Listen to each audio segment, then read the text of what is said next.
हरे राम राम राम हरे हरे, हरे कृष्ण कृष्ण कृष्ण हरे हरे, हरे राम कृष्ण कृष्ण हरे हरे. पुंडलिक वरदारी विठ्ठल श्री ज्ञानदेव तुकाराम, पंढरीनाथ भगवान की जय. माऊली ज्ञानेश्वर महाराज की जय. जगद्गुरु तुकाराम महाराज की जय. विश्वगुरु निवृत्तनाथ महाराज की जय. बोलो रे भाई सब संतन की जय. सच्चिदानंद सद्गुरु भगवान माऊली की जय. गंगा गोदावरी माता की जय. प्रभु रामचंद्र भगवान की जय. हनुमानजी महाराज की जय. गणपती बाप्पा मोरया, मंगलमूर्ती मोरया. तरी झडझडोनी वहिला निघ, ये भक्तीची वाटी लाग. जिया पावशी अव्यंग निज धाम माझे. वक्रतुंड महाकाय सूर्यकोटी समप्रभ, निर्विघ्नं कुरु मे देव सर्वकार्येषु सर्वदा.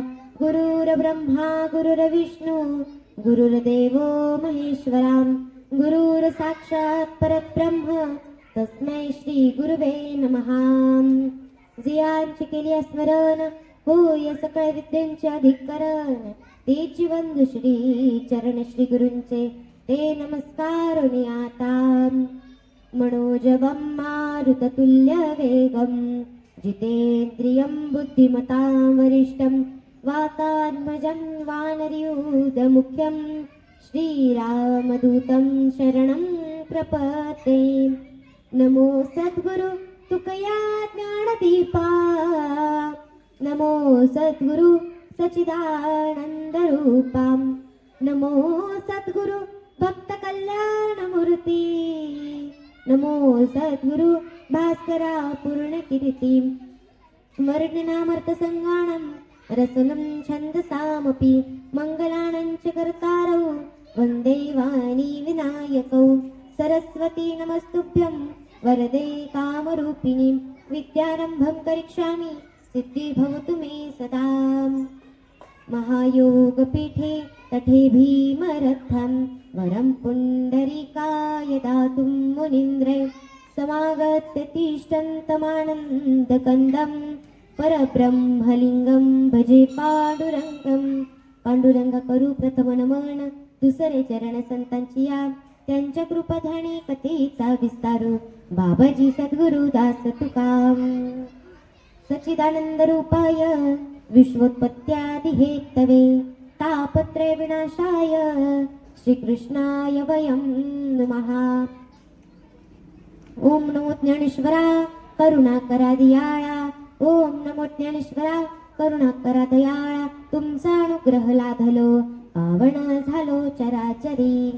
तरी झडझडोनी वहिला निघ, ये भक्तीची वाटे लाग. जिया पावशी अव्यंग निज धाम माझे. प्रवचनाला सुरुवात करण्यापूर्वी 2 शब्दांचा अल्पसा परिहार देणं अत्यंत अगत्य असतं. म्हणून आज या ठिकाणी संत श्रेष्ठ निवृत्तीनाथ महाराजांच्या समाधी सोहळ्याने पावन झालेला जिल्हा तथा माता गोदावरीच्या उगमस्थानाने पवित्र झालेला जिल्हा, 12 ज्योतिर्लिंगांपैकी अर्थातच आपल्या त्र्यंबकेश्वराने पावन झालेला जिल्हा म्हणजे आपला हा नाशिक जिल्हा. या नाशिक जिल्ह्यामध्ये जाधव संकुल येथील गणपती मंदिर आहे आणि या ठिकाणी 24 वर्षांपासून चालू असलेला हा अखंड हरिनाम सप्ताह, या सप्ताहाच्या 4थ्या दिवसाची ही प्रवचन रूपी सेवा माझ्या वाटेला आली आणि ज्यांच्या माध्यमातून ही प्रवचन रूपी सेवा माझ्या वाटेला आली असे असणारे वारकरी संप्रदायाचे अध्यक्ष असे असणारे हरिभक्त परायण परमपूज्य आदरणीय लहुजी महाराज अहिरे यांच्या माध्यमातून ही प्रवचन रूपी सेवा माझ्या वाटेला आली. आणि असेच संपूर्ण बाळगोपाळ भजनी मंडळ असेल, शेळके काका असतील, त्यांचेही मी मनपूर्वक आभार मानते. संपूर्ण गणेश मित्र मंडळ असेल त्यांचेही मी मनपूर्वक आभार मानते. आणि या ठिकाणी ज्यांच्यामुळे आज या ठिकाणी प्रवचन करते ते म्हणजे माझे वडीलही या ठिकाणी उपस्थित आहे, त्यांचेही मी मनपूर्वक आभार मानते. आणि माझं मी अहोभाग्य समजते की ज्यांच्या प्रेरणेखाली ज्यांची प्रेरणा आहे त्यांचाच आशीर्वाद आहे असे असणारे माझे बाबा देखील या ठिकाणी उपस्थित आहे. त्यांचेही मी मनपूर्वक आभार मानते. माझ्या आजीही या ठिकाणी उपस्थित आहे, त्यांचेही मी मनपूर्वक आभार मानते. आणि संपूर्णच मातृवर्ग असेल, पितृवर्ग असेल, सगळ्यांचे मनपूर्वक आभार मानते. पुन्हा एकदा संपूर्ण गणेश मित्रमंडळ असेल त्यांचेही मी मनपूर्वक आभार मानते. आणि आपले बाबा असतील त्यांचेही मी मनपूर्वक आभार मानते. आणि कोणाचं नाव राहून गेलं असेल तर क्षमा असावी, माझ्या बुद्धीचा दोष समजा. पुन्हा एकदा सर्वांचे आभार मानते आणि आपल्या प्रवचनाकडे वळते. तरी झडझडून वहिला निघ ये भक्तीची या वाटेला ग, जिया पावशी अव्यंग निज धाम माझे. प्रस्तुत प्राप्त प्रसंगी प्राप्तस्थळी संप्राप्त सेवेकरिता निवडलेली ओवी महावैष्णव माऊली ज्ञानोबराय यांच्या ज्ञानेश्वरीतील 11व्या अध्यायातील 419 क्रमांकाची ओवी आज या ठिकाणी या प्रवचन रूपी सेवेकरिता निवडलेली आहे. तरी झडझडणी वहिला निघ म्हणजेच या ओवीचा अर्थ तुम्ही पहिल्यांदा लक्षात घ्या. म्हणजेच काय म्हणताय माऊली की तू वेगाने भक्तीकडे जा. तरी झडझडणी वहिला निघ म्हणजेच तू वेगाने भक्तीकडे जा, या ये भक्तीचे वाटेला. म्हणजे याचा नेमका फायदा काय होईल, याचा अर्थ काय ते म्हणजे जिया पावशी अव्यंग निज धाम माझे. म्हणजे तुला निज धाम प्राप्त होईल. काय प्राप्त होईल? तुला निज धाम प्राप्त होईल. अशा प्रकारची ही ओवी आहे. महावैष्णव माऊली ज्ञानोबराय हे आपल्याला या ओवीच्या माध्यमातून साधनही सांगतायत आणि साधनाचा फायदाही सांगतायत. अशा प्रकारे ही ओवी आहे. या ठिकाणी रोज ज्ञानेश्वरी पारायण चालू आहे. मग आपण सर्वच जण या ज्ञानेश्वरीचे उपासक आहोत, बरोबर की नाही? सर्वच जण या ज्ञानेश्वरीचे आपण उपासक आहोत. ज्ञानेश्वरी हा एक ज्ञानाचा ग्रंथ आहे आणि या ज्ञानेश्वरीमध्ये माऊलींनी एक अक्षर हे तोलून मोजून वापरलेलं आहे. म्हणून ज्ञानेश्वरी हा फारच मोठा ग्रंथ आहे बरं का. म्हणून या ओवीच्या माध्यमातून माऊली आपल्याला सांगतायत की तू वेगाने भक्तीकडे जा. नाही तर फायदा काय होईल? तुला निज धाम प्राप्त होईल, तुला वैकुंठ प्राप्त होईल, किंबहुना तू देव होशील. आता जर आपण एखाद्याला सांगितलं की यात तुला फायदा आहे, यात तुला 1 लाख रुपयाचा तुला फायदा आहे बरं का, मग आपण लगेचच त्या कामाकडे लागू, बरोबर की नाही? लगेचच त्या कामाला लागू. पण आपल्याला जर सांगितलं या कामात आपल्याला काहीही फायदा नाही, काहीच फायदा नाही, तर आपण त्या कामाकडे दुर्लक्ष कराल, त्या कामाकडे बघणार सुद्धा नाही. पण इथे तसं नाही. करा हरिभक्ती येईल कामा, इह लोकांनी परलोका. दोन्हीकडे ही भक्ती आपल्याला कामा येणार आहे. मग आपल्याला या शास्त्रामध्ये आपल्याला 9 प्रकारच्या भक्ती सांगितल्या, 9विधा भक्ती आपल्याला सांगितल्या. मग त्या 9विधा भक्ती कोणत्या आजी? ऐका, त्या 9विधा भक्ती म्हणजे श्रवणम, कीर्तनम, विष्णू स्मरणम, पाद सेवनम, अर्चनम, वंदनम, दास्यम, संख्यात्म निवेदनम. अशा 9 प्रकारच्या भक्ती या ठिकाणी आपल्याला सांगितलंय. माऊलीने आपल्याला 9 प्रकारच्या भक्ती सांगितलेल्या आहे.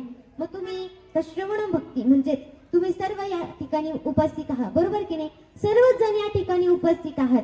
मग तुम्ही कोणत्या प्रकारची भक्ती करताय? कोणत्या प्रकारची तुम्ही भक्ती करताय? तुम्ही श्रवणम भक्ती करत आहात. श्रवणम भक्ती तुम्ही करत आहात आणि तुमच्या समोर मीही या ठिकाणी बसलेली आहे. मग मी कोणती भक्ती करते? मी प्रवचन भक्ती या ठिकाणी करत आहे. मग अशा 9 प्रकारच्या भक्ती आपल्याला शास्त्रामध्ये सांगितल्या आहे. मी तुम्हाला आत्ताच सांगितल्या.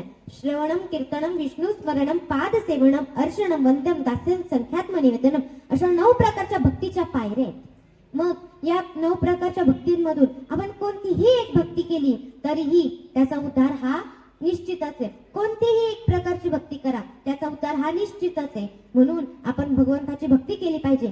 पण याच्या उलट असेलच एखादा तर इकडे आला आणि म्हणाला, महाराज मी कोणत्याच प्रकारची भक्ती करत नाही, मी कोणत्याच प्रकारची भक्ती करत नाही, तरीही माझा संसार अगदी सुखाचा चालू आहे, तरी माझा संसार अगदी चांगला चालू आहे म्हणे, एकदम सुखाचा आहे, माझ्या बायका पोरं वगैरे सगळे सुखात आहे म्हणे, एकदम सुखाचा माझा संसार चालू आहे. पण त्याला नाथ महाराज उत्तर देतात, अरे किती संसार कर, अरे बाबा तू कितीही संसार कर तरी भक्ती विनामुखी माती त्याच्या, कितीही संसार कर तू, पण एक ना एक दिवस तुला भगवंताला येऊन भेटायचंच आहे. एक ना एक दिवस तुला भगवंताशी बोलायचंच आहे, भगवंताला येऊन मिळायचंच आहे. पण त्याला एवढा उशीर का बरं? म्हणून जेवढी होईल तेवढी आत्ताच तुम्ही भक्ती करा. तरी झडझडून महिला निघ ये भक्तीची या वाटे लाग. किंवा माऊली ज्ञानोप्पार आहे, त्यांच्या एका अभंगात म्हणतात, आपुले आपण करा सोडवण संसार बंधन तोडावे गी. म्हणजेच आपण लवकरात लवकर भक्ती केली पाहिजे. जेवढी होईल तेवढी आपण भक्ती केली पाहिजे. तसंच बघा ना, गावाकडे आकडा टाकतात बरं का, लाईटीचा आकडा टाकतात. माहिती नाही सर्वांना आकडा, लाईटीचा आकडा माहिती ना? मग गावाकडे आकडा टाकतात बरं का. पण तो आकडा आपण टाकला, वारं आलं की तो आकडा हलतो. तो आकडा हलतो, मग इकडे लाईट जाते, लाईट मिच करते, बरोबर की नाही? इकडे लाईट जाते. मग किंवा तो आकडा हल्ला की लाईट कनेक्ट डिस्कनेक्ट होत असते बरं का. मग तसंच आपण सर्वच जण, आता तुम्ही सर्व या ठिकाणी आलेले आहात, आपण सर्वच जण या ठिकाणी आलो तर आपण भगवंताशी कनेक्ट होतो. आणि घरी गेलो, संसारात रमलो की भगवंताशी डिस्कनेक्ट होतो. इकडे सर्व आलो की हरिपाठामध्ये, भजनामध्ये, कीर्तनामध्ये, प्रवचनामध्ये अगदी रममान होऊन जातो. भगवंताशी आपण कनेक्ट होऊन जातो, जोडला जातो. पण घरी गेलो, संसारात रमलो की भगवंताशी दूर होऊन जातो, डिस्कनेक्ट होऊन जातो. पण इथे तसं नाही बरं का. आपण भगवंताची कायम भक्ती केली पाहिजे. भक्त म्हणावं कोणाला? मग भक्त कुणाला म्हणावं की जर 24 तास भगवंताचं नामस्मरण करतो, 24 तास भगवंताशी जोडलेला, एक क्षण सुद्धा रिकामा नाही. रिकामा अर्धगडी राहू नको म्हणतात ना. म्हणून आपण कधीच भगवंताशी दूर गेले नाही पाहिजे, भगवंताशी कायम जोडलं पाहिजे. म्हणतात तो भक्त कसा असावा? दळीता कांडिता उठता बैसता हरी बोला. एखाद्याशी भांडायचं असेल तरीही हरी बोला, एखाद्याशी बोलायचं असेल तरी हरीच बोला. म्हणून भक्त कसा असावा की जो भगवंताशी कायम जोडलेला आहे, भगवंताशी एक क्षण सुद्धा दूर नाही. कायम म्हणजे त्याच्या मुखामध्ये हरीचं नाम आणि मनामध्ये हरीचं स्मरण, कायम भगवंताचं तो स्मरण करतोय. म्हणून भक्त त्यालाच म्हणावं की जो भगवंताशी कायम भक्ती करतोय, भगवंताची कायम भक्ती करतोय. मला सांगायचं काय की तुम्ही भक्ती करा, या जीवनामध्ये तुम्ही भक्ती करा. बघा ना, आणि याच्या उलट जो भक्ती करत नसेल तर त्याला संतांनी शिवे दिलाय. काय दिलाय? संतांनी शिवे दिले. जरी मातीच्या खुळे दगडाला पोटाशी. आता आणखी काय बोलावं? बघा ना, संतांनी शिवे दिलाय महाराज. बघा, आपण जन्माला आलोय पण आपल्या माणसांपेक्षा तर पशु बरे, माणसांपेक्षा पशु बरे. आता सर्वांना जटायू पक्षी माहितीच असेल, बरोबर की नाही? जटायू पक्षीची आपण कथा वाचतो, जटायू पक्षी सर्वांना माहिती आहे. मग त्या जटायू पक्षीचे त्या रावणानं दोन्ही पंख कापून टाकले, तरीही त्या जटायू पक्षीने त्या रावणाचा विरोध केला. काय केला? विरोध केला. तरी सीतामातेला वाचवण्याचा त्यांनी प्रयत्न केला, खूप सीतामातेला वाचवण्याचा प्रयत्न केला. शेवटी प्रभू रामांचा प्रिय झाला, खूप प्रयत्न केला आणि शेवटी प्रभू रामचंद्रांच्याच मांडीवर त्याने प्राण सोडले. पक्षी असून धरून गेला तर आपण माणसासारखे माणसं आहोत ना. आपल्याला देवी दिला देह भजना गोमटा, तोय झाला फाटा बाधिकेचा. आपल्याला म्हणतात ना, बाहेर गेल्यावर बाधा होते. म्हणून जेवढं होईल तेवढं तरी जडजडोनी वाहिला निघ, ई भक्तीची वाटे लाग, भगवंताच्या मार्गाला लागा. म्हणून भगवंताची आपण भक्ती करा. बघा ना, इथे येण्यासाठी सुद्धा आपल्याला पुण्य लागतं बरं का. इथे येण्यासाठी आपल्याला खूप पुण्य लागतं, पूर्वजन्मीच आपल्याला पुण्य लागतं. आता तुम्ही आपल्या महाराष्ट्रात किती लोक आहे? कोट्याना-कोटी लोक आहे, पण इथे किती आले? प्रवचनाला किती आले? पण इथे येण्यासाठी सुद्धा आपलं पुण्य लागतं, काहीतरी पूर्वजन्मीचं आपलं पुण्य लागतं. इथे यायचंय ना तर काहीतरी आपल्याला पूर्वजन्मी पुण्य करावं लागतं, तरच इथे येतं.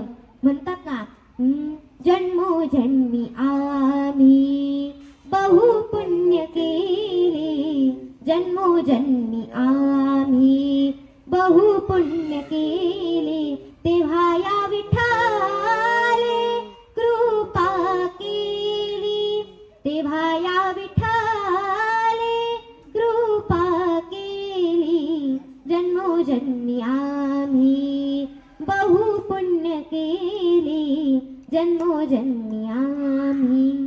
जन्मोजन्मीचं आपल्याला पुण्य लागतं बरं का. म्हणून आपण आपलं काहीतरी पूर्वजन्मीचं पुण्य आपण कमावून ठेवलेलं आपलं पुण्य म्हणूनच आपण इथे आलेलो आहे. नाहीतर अनाथ बाबा पण म्हणतात ना की अनंत पुण्य कोट्यानं कोटी पाहिजे तरच इथे येता येतं बाबा. आपल्याला काहीतरी पुण्य करावं लागतं. मग तसंच आपण जर भक्ती केली ना तर भक्ती मागे ज्ञान आणि वैराग्य दोन्ही येत असतं. मग तुम्ही म्हणाल कसं काय? उदाहरणार्थ सांगते. आता एखाद्याच्या घरी पंगत असेल, आता सप्त्याच्या पंक्ती चालूच आहे. मग एखाद्याच्या घरी पंगत असेल तर शेजारी पाजारी आपल्या आईला आमंत्रण देतातच. पण तिच्या लेकराला वेगळं आमंत्रण द्यायची गरज पडते का? तिच्या लेकराला वेगळं आमंत्रण द्यायची गरज पडते का? नाही. ते बारके लेकरं येतच असतात आईच्या मागे जेवायला. मग तसंच या ठिकाणी आपण जर भक्तीला आमंत्रण दिलं ना तर भक्ती मागे ज्ञान आणि वैराग्य दोन्ही आपोआप येत असतं. मग वेगळी कष्ट करण्याची गरज पडते का? आजी? नाही. भक्ती मागे ज्ञान आणि वैराग्य आपोआपच येत असतं. म्हणून मी काय सांगते की कायम तुम्ही भक्ती करा, भगवंताच्या स्मरणात राहा, कायम भक्ती करा महाराज, कायम. मग आता मला सांगा, आपण जर यज्ञ केले, यज्ञ आपण करायला लागलो, ते पूर्वीचे लोक करायचे पण आता काही एवढं करत नाही. आपल्याला इथं प्रवचनात 1 तास बसणं शक्य होत नाही, कीर्तनात 2 तास बसणं शक्य होत नाही. आपण काय यज्ञ करणार आहे? आपण काय 4-5 तास बसणार आहे? त्यापेक्षा त्या यज्ञ करण्याला सुद्धा खूप शास्त्र आहे बरं का, खूप शास्त्र आहेत. यज्ञ करायचं म्हणलं की हातीच्या सोंडे एवढी तुपाची धार लागते आणि घरात चमच्यावर खायला तूप नाही महाराज काही ना. बघा ना, एवढी तुपाच्या हत्तीच्या सोंडे एवढी तुपाची धार लागते तुपाची, बघा ना. म्हणून आपण यज्ञ करणं आपल्याकडून शक्य आहे का? नाही. ते यज्ञ करण्यासाठी आपल्याला पुरेशी जागा लागते, पुरेसा पैसा लागतो, आपल्याला पुरेसा वेळ लागतो. एवढं सगळं करण्यापेक्षा आपली साधी सोपी भक्ती करा ना. आपली भक्ती आपल्याला कुठेही करता येते, मंदिरामध्ये करता येते, कुठेही घरामध्ये असेल तर घरामध्ये करता येते. म्हणतात पत्रम पुष्पम फलम तो योमे भक्त्या प्रयच्छति. म्हणजेच आपण महादेवाच्या पिंडीवर, आता इथेच सिद्धी नर्मदेश्वर महादेवाचं मंदिर आहे, तर या महादेवाच्या पिंडीवर बायका काय काय वाहतात? परत ते डाळी वगैरे, जल, दूध, पान, फूल वगैरे काही काय त्या पिंडीवर वाहतात. पण संतांनी सांगितलंय हे सर्व करण्याची गरज नाही. संतांनी आपल्याला सांगितलंय हे सर्व करण्याची गरज नाही. तुम्ही घरात बसून जरी भगवंताचं नामस्मरण केलं ना, घरात बसून जरी आपण राम राम किंवा कोणतेही देवाचं आपण भजन जर केलं, नामस्मरण केलं, तरीही भगवंत आपला दास होऊन असतो. एवढी ताकद त्या भगवंताची आहे. म्हणून माझं एवढंच सांगणं आहे की तुम्ही कायम भक्ती करा, कायम भक्ती मार्गाला जा.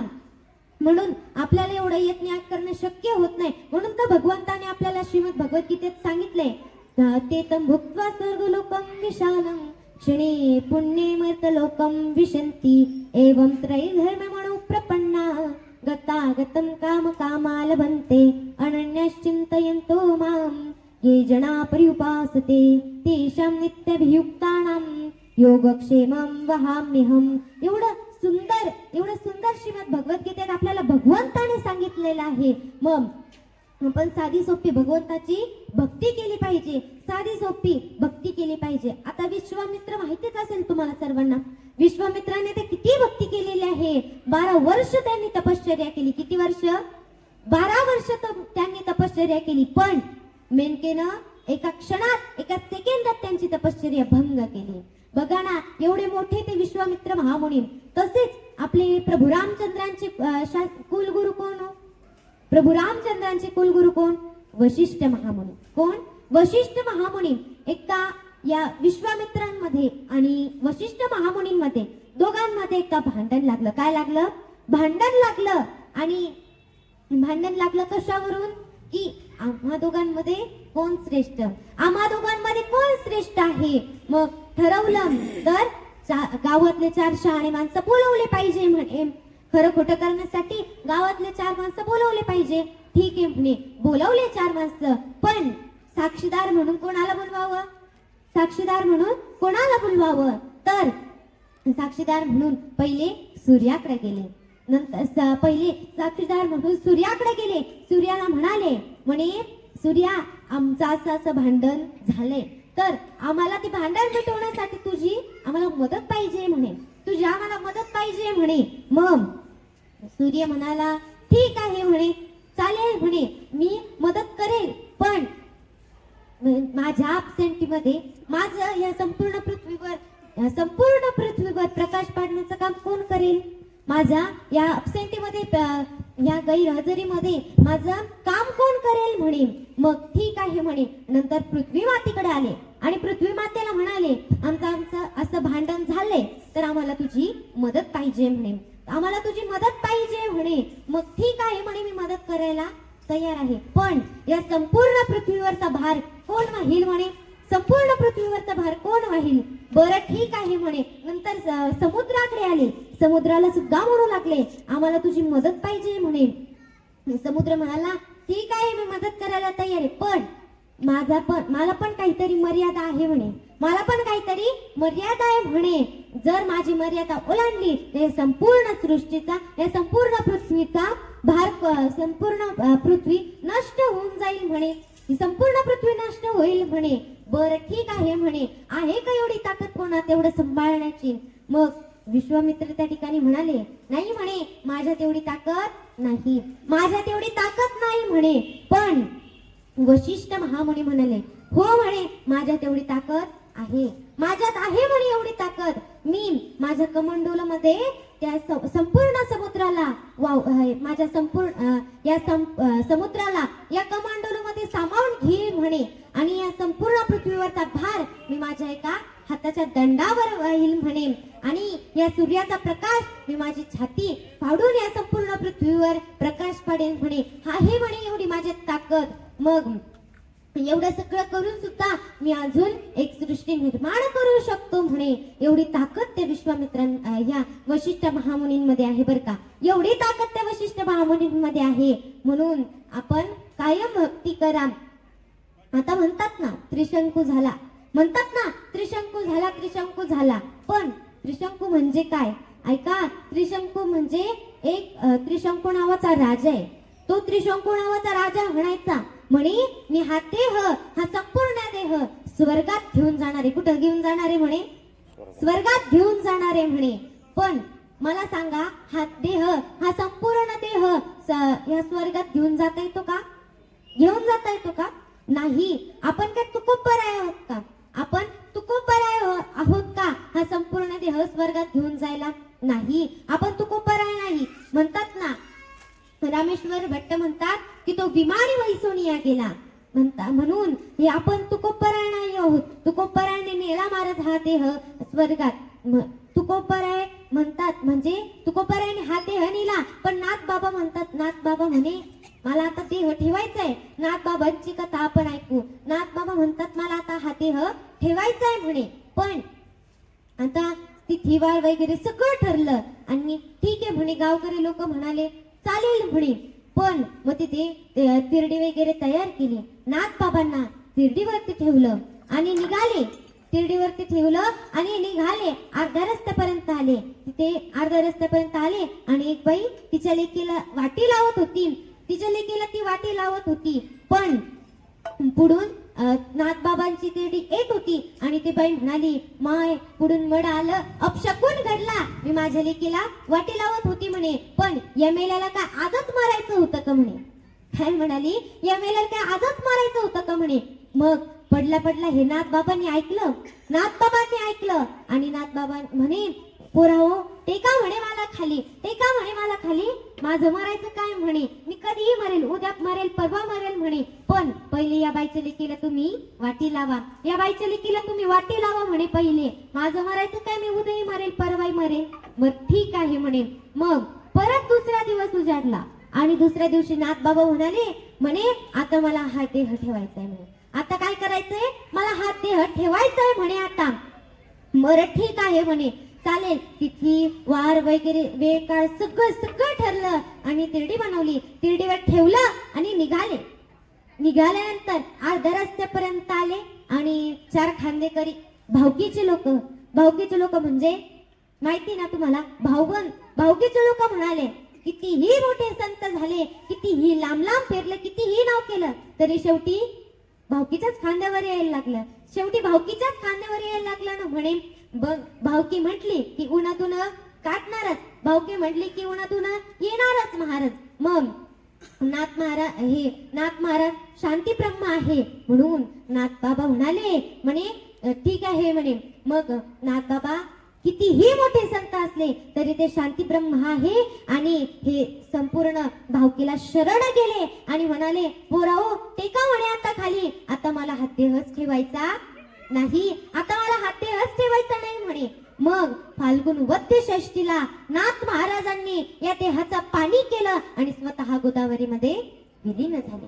स्वतः गोदावरीमध्ये विलीन झाले. कोणालाच या देहाला लागू दिला नाही, कोणालाच हा देह सापडला नाही बर का. मग ते गोदावरीमध्ये विलीन झाले. असे असणारे संत आहे. असे कित्येक संत होऊन गेले. या संतांनी आपला देह काळाच्या ताब्यात दिला नाही. असे कित्येक संत होऊन गेले की त्यांनी आपला देह काळाच्या ताब्यात दिला नाही बर का. म्हणून असे संत असतात. मग तसेच निवृत्ती ज्ञानदेव सोपान मुक्ताबाई झाले. त्यांनी सुद्धा निवृत्तीनाथ महाराजांनी सुद्धा समाधी घेतली. आपली मुक्ताबाई कडाडली जेव्हा वीज तेव्हा मुक्ताबाई गुप्त झाली. जेव्हा वीज कडाडली तेव्हाच मुक्ताबाई गुप्त झाल्या. तेव्हाच सोपान देवांनी सुद्धा समाधी घेतली आणि आपले ज्ञानोबराय यांनी सुद्धा संजीवन समाधी घेतली. या आज सुद्धा माऊली ज्ञानोबराय हे समाधी आहे. आज सुद्धा हे माऊली ज्ञानोबराय समाधीत आहे. बघा ना आपल्यावर असणारे कित्येक उपकार माऊलींचे आपल्यावर आहे. किती उपकार आहे माऊलींचे आपल्यावर. ही ज्ञानेश्वरी माऊलींनी आपल्याला कळणार नाही, ही संस्कृत मधली ज्ञानेश्वरी आपल्याला कळणार नाही म्हणून त्यांनी ही ज्ञानेश्वरी मराठीत आपल्यासाठी लिहिली. मराठीत लिहिली कारण त्यांना माहिती हे संपूर्णच मूढ लोक आहे, यांना काय कळणार ज्ञानेश्वरी, म्हणून यांनी आपल्यासाठी ही ज्ञानेश्वरी मराठीत लिहिली. बघा ना काय ती ज्ञानेश्वरी आहे. म्हणून माऊलींचे आपल्यावर असणारे खूप उपकार आहे. माऊली म्हणतात ना असा एक तरी व्यक्ती मला दाखवा, असं एक तरी कोणीतरी मला दाखवा की भक्ती केली आणि वाया गेला. असं एक तरी कोणीतरी मला दाखवा की भक्ती केली आणि वाया गेला. असं एक तरी दाखवा म्हणे. पण भक्ती केली आणि वाया गेला असं कधीच होऊ शकत नाही. भक्ती ही गरजेचीच आहे. बघा ना मला सांगा 5 वर्षाच्या लेकराला काय कळतो देव, 5 वर्षाच्या बाळाला काय कळतो देव, काय कळतं. पण 5 वर्षाचं बाळ म्हणजे कोण, ध्रुव बाळ. कोण, 5 वर्षाचं बाळ ध्रुव बाळ. या ध्रुव बाळाने आपल्या वयामध्ये इतकुशा वयामध्ये त्या भगवंताला त्याने प्राप्त केलं. इतकुशा वयामध्ये त्या भगवंताला त्याने प्राप्त केलं. बघा ना तसंच प्रल्हादजी झाले. तसंच प्रल्हादजी त्यांनी काय केलं, त्यांनी काय केलं, आपल्या आईच्या गर्भामध्येच भगवंताला मिठी मारली. आपल्या आईच्याच गर्भामध्ये त्यांनी भगवंताला मिठी मारली. कारण त्यांना माहिती होतं ना बाहेर आलो की या संसारात आपण रममाण होऊन जाऊ, बाहेर आलो की या संसारात आपण रममाण होऊन जाऊ म्हणे. म्हणून बायका पोरं वगैरे या संपूर्ण या संसारामध्ये आपण रममाण झालो की आपल्याला भक्ती करता येणार नाही, आपल्याला अजिबात भक्ती करता येणार नाही म्हणे. म्हणून त्यांनी आपल्या आईच्या गर्भामध्येच भगवंताला मिठी मारली. असे असणारे प्रल्हादजी. बघा ना संत किती मोठे मोठे होऊन गेले. आपण म्हणून मी काय सांगते की भक्ती करा, आपल्या जीवनामध्ये या जीवाचा उद्धार करा. आपण कायम भक्ती करा.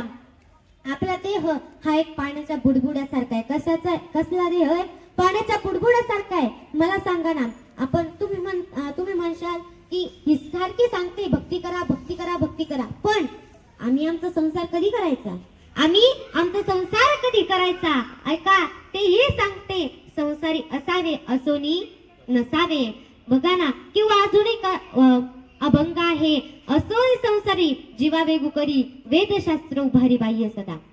बघा ना माऊलीने आपल्याला सगळे फायदे सांगितले आहेत, सगळे उदाहरण सांगितले आहेत बर का. म्हणून आपण संसारही करा पण संसारात राहून आपण भक्तीही करा. भगवंताचं कायम भक्ती करा, कायम सतत भक्ती करा, सतत भाव, सतत चिंता. सततम कीर्तयन्तो माम एतन्तस्य दृढव्रता नमस्सन्तस्य मां भक्त्या नित्ययुक्ता उपासते. बघा ना किती सुंदर वर्णन केलेलं आहे, किती सुंदर वर्णन आहे.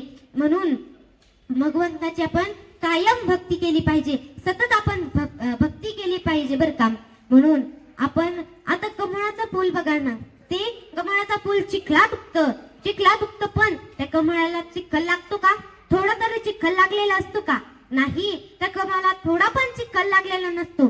तसंच आपण पांढरे कपडे घालतो, व्हाईट कपडे घालतो, तर त्या कपड्याला आपण थोडा तरी डाग लागू देतो का चिखलाचा?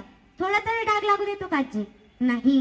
किती काळजी घेतो त्या कपड्यांची, किती काळजी घेतो. मग तसंच आपल्या कपड्यांना आपण डाग लागू देत नाही. त्या कमळाच्या फुलाला जसा चिखल लागलेला नसतो, तसंच आपणही या संसाराचे अवगुण या शरीराला लागू देऊ नका. या संसाराचे वाईट अवगुण आपल्या शरीराला लागू देऊ नका. म्हणून सतत भाव, सतत चिंता, सतत भगवंताचं नामस्मरण करा. सतत भगवानचं नामस्मरण करा. भगवंताचं नामस्मरण करा. म्हणून आपण भगवंताचं कायम चिंतन केलं पाहिजे. आता एकदा परीक्षिती राजाला कळलं होतं बरं का, की आपण पुढच्या 7च दिवसांमध्ये मरणारे, पुढच्या 7च दिवसांमध्ये आपण मरणारे, हे परीक्षिती राजाला कळलं होतं. आता तुम्हाला मला काही कळणार नाही, पण कळलं असतं तुम्ही काय कराल? कळलं असतं काय कराल? भगवंताचं नाम चिंतन कराल, भगवंताचं मुखामध्ये नाम घ्याल. आता आपण एवढं करतो, पण संसारात राहून आपल्या मुखामध्ये भगवंताचं नाम येतं का? खुशाल नाही म्हणताय. बघा ना, आपल्याला संसारात राहून भगवंताचं मुखामध्ये नाम येतं का? नाही येत ना. मग तसंच म्हणून मी सांगते की संसाराचे वाईट अवगुण या जीवाला लागू देऊ नका. सतत भक्ती करा, सतत भाव करा, भगवंताचं नाम चिंतन करा. तसंच मग परीक्षिती राजाला कळलं होतं की आता पुढच्या 7च दिवसांमध्ये मी मरणार आहे, पुढच्या 7च दिवसांमध्ये मी मरणार आहे म्हणे. मग या परीक्षिती राजाला भीती वाटू लागली. हा काळ कधी माझ्यावर घात घालेल, इडीचे धाड पडल्यासारखं. कधी हा परीक्षिती राजाला कळलं म्हणे आता आपण 7च दिवसांमध्ये मरणारे म्हणे, 7च दिवसांमध्ये आपण मरणारे म्हणे. मग परीक्षिती राजाला भीती वाटू लागली. काय हा कधी काय येईल आणि आपल्यावर घात घालेल, कधी हा काय घात घालेल, असं त्या परीक्षिती राजाला भीती वाटू लागली. परीक्षिती राजाला भीती वाटू लागली. मग जर आपल्यावर घात घालेलच, तो यमराज जर आलाच तर तुम्ही काय कराल? त्या काळाने आपल्यावर घात घातलाच तर तुम्ही काय कराल? सेल्फी काढाल? काय कराल? भगवंताचं नाम चिंतन कराल. मग सतत भगवंताची परीक्षित राजा सतत भगवंताचं नामस्मरण करायला लागले, सतत भगवंताचं नामस्मरण करायला लागले. मग एकदा परीक्षित राजा हे शुक्राचार्यांकडे गेले. कुठे गेले? शुक्राचार्यांकडे गेले. आणि तिकडे गेल्यानंतर शुक्राचार्य म्हणाले, बरं झालं म्हणे परीक्षित राजा, बरं झालं म्हणे तू इथे आलास, कारण तुझ्या पांडवाच्या यज्ञातला, तुझ्या बादशाहातला मी एक भाताचा शीत खाल्ला होता. काय खाल्ला होता? भाताचा एवढा शीत खाल्ला होता. आणि एवढ्या भाताच्या शीताचे ऋण माझ्या डोक्यावर झाले. तुझे एवढ्या भाताची शीताचे हे ऋण माझ्या डोक्यावर झाले. आणि आपण तर 7 दिवस फुकटचे पंक्ती म्हणतो. आपलं काय होणार आहे बघा ना, आपलं काय होणार आहे? आपण पुढचा विचार करा. 7 दिवस फुकटच्या पंक्ती आणतो. मग शुक्राचार्य म्हणे की एवढ्या भाताचं शुकाचार्य म्हणाले, आता एवढ्या भाताचं शीत त्याचे ऋण माझ्या डोक्यावर झाले म्हणे. मग त्या बदल्यात मला तुला 7 दिवस भागवत कथा सांगायची. काय सांगायची? 7 दिवस तुला भागवत कथा सांगायची आणि 7 दिवसात तुला मोक्ष मिळवून देतो म्हणे. 7च दिवसात तुला मी मोक्ष मिळवून देतो म्हणे. मग एवढा 7 दिवस या परीक्षित राजाला शुकाचार्यांनी भागवत कथा सांगितली आणि परीक्षित राजाचा उद्धार केला. बघा ना, म्हणून मी सांगते की तुम्ही कायम भक्ती करा, सतत भाव करा. भक्ती केल्याने आपला उद्धार होईल. भक्ती केल्याने आपल्याला 4ही मुक्ती प्राप्त होतील. 4ही मुक्ती म्हणजे कोणकोणत्या? समित्ता, सलोकता, सरुष्टा, सायुज्यता, या 4ही मुक्ती या जीवाला प्राप्त होतात. या 4ही मुक्ती या जीवाला प्राप्त होतात. म्हणून भक्ती करा. आणि या 4ही मुक्ती या जीवाला प्राप्त करायच्या असतील तर काय करावं लागतं? भक्ती करावी लागते. साधी आणि सोपी आपल्याला भक्ती करावी लागते. आपल्याला काही घेऊनही यायचं नाही आणि काही घेऊनही जायचं नाही. जाता येत नाही, तेही आपल्याला घेऊन जाता येत नाही. आपल्या अंगावर, आपल्या शरीरावर एक सुद्धा अलंकार आपल्या शरीरावर राहत नाही, एक सुद्धा नाही बर का. म्हणून आपल्याला घेऊनही काही यायचं नाही आणि घेऊनही काही जायचं नाही. पण एक गोष्ट मात्र आपल्याला घेऊन जायची, ती म्हणजे आपले कर्म. आपल्याला घेऊन जायचे. म्हणून चांगली भक्ती करा. आपण संसारामध्ये भक्ती करा. संसारात असून आपण भक्ती केली पाहिजे बर का. बघा ना, अर्जुनाचे रथी होय हा सारथी, बक्षी पोहे प्रीती सुदानाचे. म्हणजे अर्जुनासाठी भगवंताने साथ्याचं काम केलं. सुदामाच्या मुष्टीभर पोह्यांसाठी या भगवंताने या सुदामाला अख्खं सोन्याचं गाव, अख्खी सोन्याची नगरी या सुदामाला देऊन टाकली. या सुदामाला अख्खी सोन्याची नगरी देऊन टाकली. अख्खं सोन्याचं गाव या सुदामाला त्या मुष्टीभर पोह्यांसाठी देऊन टाकलं. उद्धवाला सुद्धा ब्रह्मज्ञान देऊन टाकलं. उद्धवाला सुद्धा त्याने ब्रह्मज्ञान देऊन टाकलं.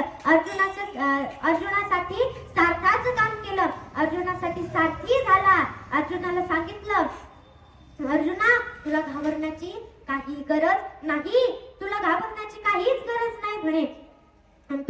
मी तुझ्या पाठीमागे आहे म्हणे, मी तुझ्या मागे पुढे आहे. म्हणतात ना, मागे पुढे उभा राहे समाईत, आल्या गात निवाराया.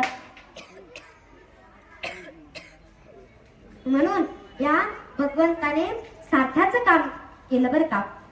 या भगवंताने सारथ्याचं काम केलं. म्हणून आपण भगवंताची सतत भक्ती केली पाहिजे.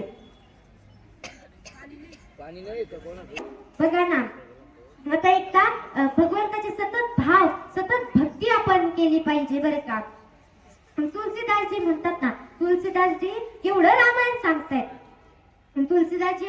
सांगतायत. मग तुलसीदासांना आता तुम्ही म्हणाल, वा खूप छान प्रवचन केलं बरं का ताई, खूप भारी प्रवचन केलं, खूप छान प्रवचन केलं. पण तुम्ही म्हणून काय उपयोग आहे? माझ्या भगवंताने मला म्हटलं पाहिजे, वा हाच खरा माझा भक्त आहे, हाच खरा माझा शिष्य आहे, असं कोणी म्हटलं पाहिजे? भगवंताने म्हटलं पाहिजे. म्हणून तुलसीदासांनी किती रामायण सांगितलं, बघा ना. खूप रामायण सांगतच राहिले. पण तुलसीदास नाही असेच लोक म्हणू लागले, वा तुलसीदास काय रामायण सांगितलं, वा तुलसीदास काय रामायण केलं. पण तुलसीदास काय म्हणायचे? म्हणे लोकांनी सांगून काय फायदा आहे, माझ्या भगवंताने मला म्हटलं पाहिजे, वा हाच खरा माझा शिष्य आहे, हाच खरा माझा शिष्य आहे म्हणे. असं माझ्या भगवंताने मला म्हटलं पाहिजे. तुलसीदास म्हणाले, एकदा मी त्या भगवंताचं मनकट पकडून विचारणारे म्हणे, सांग भगवंता तुला माझी भक्ती आवडली की नाही, सांग भगवंता तुला माझी भक्ती आवडली की नाही. मग तेव्हा भगवंत प्रसन्न झाले आणि म्हणू लागले, वा तूच खरा माझा भक्त आहे, तूच खरा माझा प्राण आहे, तूच माझा जीव आहे, तूच खरा माझा भक्त आहे, असं कोणी म्हटलं पाहिजे? भगवंताने म्हटलं पाहिजे. मग तसेच तुलसीदासांनी किती रामायण सांगितलं. जोपर्यंत भगवंत मला म्हणत नाही तुलसीदास तूच खरा माझा शिष्य आहे, तोपर्यंत मी थांबणार नाही, असं तुलसीदास म्हणायचे. याला सतत भक्ती लागते, सतत मनामध्ये भाव लागतो मनामध्ये. म्हणून आपण भक्ती निर्माण केली पाहिजे, भाव निर्माण केला पाहिजे, भगवंताची भक्ती आपण केली पाहिजे. तसंच एकदा हनुमंतजी, तसंच प्रभू रामचंद्र एकदा ते बसलेले होते आणि हे हनुमान पहारा देत होते, बाहेर ते पहारा देत होते. आणि तेव्हा एकदा नारायण भगवान आले. कोण आले? नारायण भगवान आले. पण नारायण भगवान काय शांत येतात का? नाही, त्यांचं चालूच असतं. 2 मिनिटं सगळ्यांनी भजन करायचंय. नारायण नारायण श्रीमन नारायण नारायण नारायण. सगळ्यांनी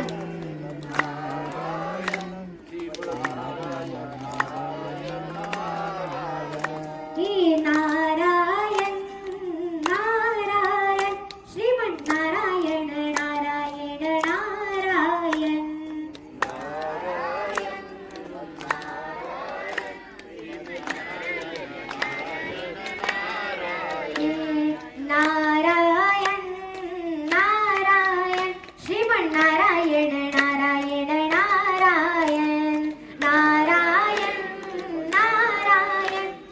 नारायण नारायण नारायण नारायण भगवान की जय.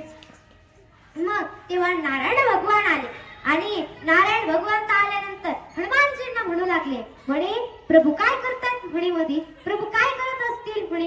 हनुमानजी म्हणाले, मला काही माहिती नाही, मला काही ठाऊक नाही म्हणे, मध्ये जाऊन बघा म्हणे किंवा एखादी त्यांची डायरी म्हणे, ती डायरी बघत असतील म्हणे. बरं ठीक आहे म्हणे. मग नारायण भगवान मध्ये गेले आणि प्रभू रामचंद्रां जवळ गेले, म्हणू लागले, म्हणे तुमची डायरी आहे म्हणे, ती मला बघायची म्हणे.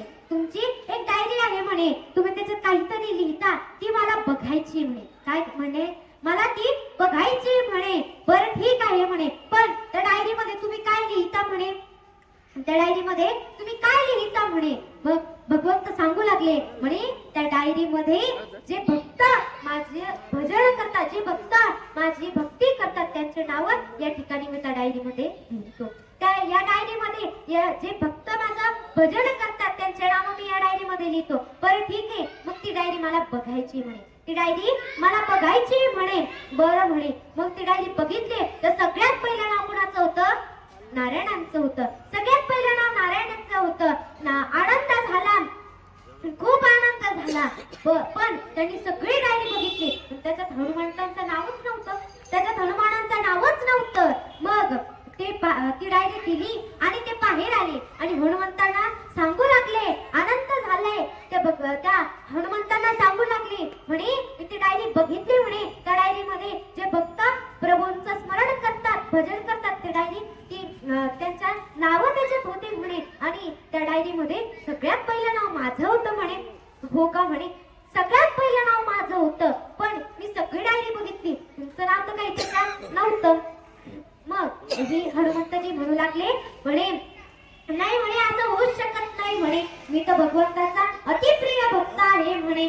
मग मी तर अतिप्रिय भक्त आहे म्हणे, असं कसं होईल म्हणे. हा म्हणे, त्याची अजून एक दुसरी डायरी आहे, त्या डायरी मध्ये माझं नाव असेल म्हणे, त्या डायरी मध्ये निश्चितच माझं नाव असेल म्हणे, मला ती पण डायरी बघायची म्हणे. प्रभू रामचंद्रांकडे गेले आणि म्हणू लागले, प्रभू म्हणे तुमची अजून एक डायरी आहे, त्या डायरी मध्ये तुम्ही काय लिहितात म्हणे, त्या डायरी मध्ये तुम्ही काय लिहितात म्हणे. मग त्या डायरी मध्ये मी जे भक्त पहिली डायरी, जे भक्त माझं स्मरण करतात त्यांचे नाव पहिल्या डायरी, आणि मी ज्या भक्तांचं स्मरण करतो त्या भक्तांचे नाव या दुसऱ्या डायरीत आहे म्हणे. मी ज्या भक्तांचं स्मरण करतो त्या दुसऱ्या डायरीत त्यांचे नाव आहेत म्हणे. बरं ठीक आहे, मला ही डायरी बघायची म्हणे. मग दुसरी डायरी बघितली तर सगळ्यात पहिलं नाव हनुमंतांचं होतं. बघा ना, म्हणून मला एवढंच सांगायचंय, यातून आपल्याला एवढंच सांगायचंय की आपण जर भगवंताची भक्ती केली तर भगवंत निश्चितच आपलं स्मरण करतो, भगवंत निश्चितच आपली भक्ती करतो बरं का. म्हणून माझं एवढंच सांगणं आहे की तुम्ही सतत मनामध्ये भाव निर्माण करा, भगवंताची भक्ती करा. म्हणून वेळ झालेलाच आहे आपला, म्हणून मी प्रवचनाला मी पूर्ण विराम देते. आणि एकदा आपले घुगे बाबा सुद्धा या ठिकाणी उपस्थित आहे, त्यांचे मी मनपूर्वक आभार मानते. आणि आमचे माझ्यावर अगदी मुली समान प्रेम करणारे, माझे अति लाडके असणारे आमचे काका, ते शेळके काका, ते देखील या ठिकाणी उपस्थित आहे, त्यांचे मी मनपूर्वक आभार मानते. सर्वच मातृवर्ग आहे, पितृवर्ग आहे, संपूर्ण बाळ गोपाळ भजनी मंडळ आहे, पानसरे मावशी असतील, त्यांचे मी मनपूर्वक आभार मानते. सर्वांचे या ठिकाणी माझे वडीलही या ठिकाणी आहेत.